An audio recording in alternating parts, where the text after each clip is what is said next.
थांबा जरा, हा व्हिडिओ स्क्रोल करू नका. कदाचित आजचा संदेश तुमचंच आयुष्य बदलू शकेल. शेवटपर्यंत ऐका. कधीकधी ना आयुष्यात अशी वेळ येते जेव्हा सगळं काही चुकीचं होतंय असं वाटतं. कितीही प्रयत्न करा, कितीही मेहनत करा, तरीही गोष्टी हातातून निसटतात.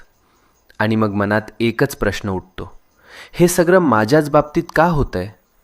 आपण हसतो वरवर, पण मनातून तुटलेलो असतो.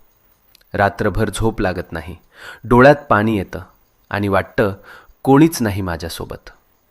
पण मित्रा, नीट ऐक. जेव्हा सगळे दरवाजे बंद होतात तेव्हा स्वामींचा दरवाजा उघडा असतो. ही वेळ तुझी शिक्षा नाही, ही वेळ तुझी परीक्षा आहे. आणि परीक्षा जितकी मोठी तितकंच फळही मोठं मिळतं. तू रडलेला प्रत्येक अश्रू, तू केलेली प्रत्येक प्रार्थना आणि तू सहन केलेली प्रत्येक